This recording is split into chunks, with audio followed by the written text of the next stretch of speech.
welcome all of you to this interesting class. Our topic for today is food hygiene. And in this, we are going to be talking about the meaning of food hygiene, otherwise known as food sanitation. We will also be dealing on the meaning of meal planning, the various reasons why we should have a healthy meal planning, and the different ways we can handle our food safely so that we can avoid consuming harmful organisms or bacteria that can harm or damage our system or our health. But the question is, what then is food hygiene? Food hygiene, therefore, is the prevention of harmful bacteria from growing in our food, and we can maintain proper food hygiene by keeping our kitchen clean, making sure that both the kitchen and the equipment and tools in the kitchen are all in good shape hygienically. Food hygiene also involves washing our ingredients such as fruits and vegetables to get them ready and fit for preparation, removing all the impurities. Food sanitation or food hygiene also provides that we keep ourselves clean. We want to do that by washing our hands, cleaning them, and even sanitizing them before we start any cooking project so that we don't transmit any harmful elements into the food we cook. We want to also make sure that we use we add salt to the water in order to remove all the impurities. We also want to wash our dishes, especially after using them, so that we can prepare them for the next use. Food hygiene also provides that if we are sick, we want to protect ourselves so that we do not transmit harmful bacteria to other family members. We do that by washing our hands, especially after cooking, before we dish.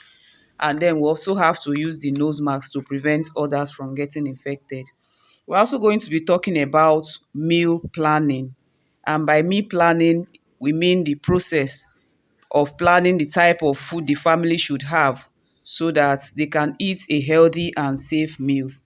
And this should be done with the different categories of each member of the family, whether young or old, sick or healthy, in mind.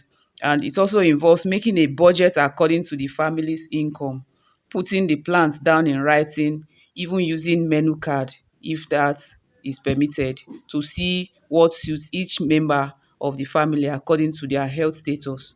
We want to make sure that everyone is carried along and that no one is left behind, so that at the end of the day, we'll be able to derive the nutritional values of the planned meal. So we, at the end of the day, satisfy the need of each member of the family so that everyone is happy in the end. We want to also put the religious needs of the members of the family in mind when we are planning the meal so that they do not go against their religious wishes. All of this is planned so that the family can remain healthy by eating meals that can transmit the nutritional value to them. It will also help us to control the portion of food we eat. It helps us to save time because it will help the homemaker not to be running around cooking on a regular basis. It helps us to avoid wastage, and then it saves time because we administer time or measure out the time we use for cooking and know that the family needs other things to be done. It's not going to be cooking all the time.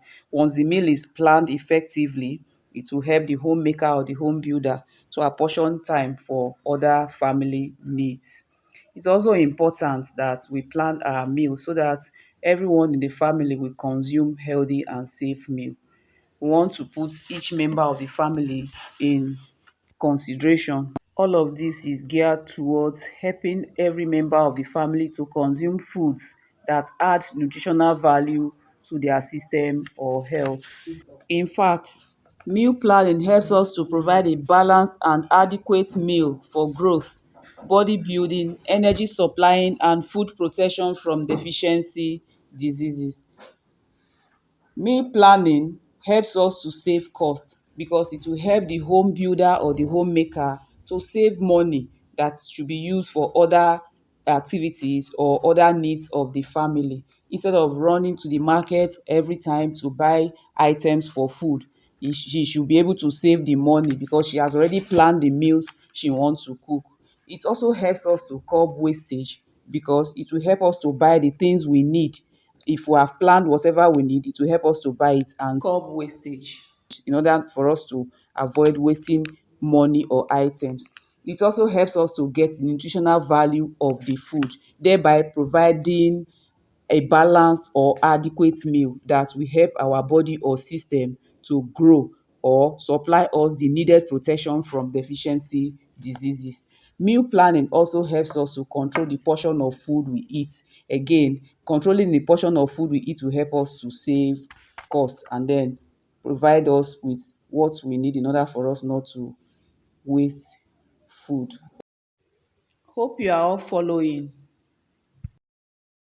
What are some of the ways we can handle our food safely in order for us to avoid consuming microorganisms that can harm our system? One is that we need to wash all the cooking utensils before and after preparing a meal, preferably with hot soapy water. Hot soapy water will help us to remove any fat or oil or grease from any utensils we want to use for cooking, because consuming those things will damage or harm our system. So we want to make sure that we use hot soapy water to wash even the surfaces in the kitchen, making sure that all the utensils are free from any kind of fat or grease or oil. We also want to wash the fruits and vegetables we use thoroughly. We want to add a little salt to the water we use.